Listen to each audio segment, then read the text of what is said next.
अब हम सबसे अहम सवाल पे आते हैं कि मैकेनिकल इंजीनियर बनते कैसे हैं, शुरुआत कहां से करते हैं। तो अगर आप 10वीं के बाद ही इंजीनियरिंग कला में जाने को उत्सुक हैं तो आप शुरुआत यहीं से कर सकते हैं, जिसमें सबसे पहला कोर्स है डिप्लोमा इन मैकेनिकल इंजीनियरिंग।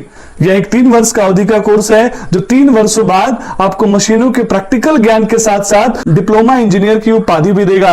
आप इसे सरकारी विभाग जैसे पीएसयू स्टेट गवर्नमेंट एग्जामिनेशन में जूनियर इंजीनियर की नौकरी प्राप्त कर सकते हैं और इसी रैंक की नौकरी आप प्राइवेट सेक्टर में भी प्राप्त कर सकते हैं। अगर आपने 12वीं कर लिया है और उसके बाद मैकेनिकल इंजीनियर बनना चाहते हैं तो आप बीटेक में मैकेनिकल इंजीनियरिंग का चुनाव कर सकते हैं, जिसके लिए आपके पास कुछ पात्रता होना आवश्यक। अब एलिजिबिलिटी को लेके हमारे पास 2 रूल है। एक वो रूल जो 2020 और उससे पहले अप्लाई होता था और दूसरा वो रूल जो 2020 के बाद अप्लाई होने वाला है। ओल्ड रूल के हिसाब से एडमिशन में मिनिमम क्राइटेरिया 45 से 55% मार्क्स होना चाहिए था फिजिक्स, केमिस्ट्री और मैथमेटिक्स में, लेकिन न्यू रूल में सिर्फ फिजिक्स, केमिस्ट्री, मैथमेटिक्स से अगर आप इंजीनियरिंग करेंगे ऐसी कोई बाध्यता नहीं है। एआईसीटी के नए रूल के अनुसार अब आप किसी भी 3 विषय के साथ 12वीं पास किए हैं तो आप बीटेक में एडमिशन ले सकते हैं। अब आपके मन में सवाल आएगा कि सर वो निम्नलिखित सब्जेक्ट कौन से हैं जिनमें से किसी 3 से हम अगर हम 12th किए हैं तो हम इंजीनियरिंग कर सकते हैं। तो स्टूडेंट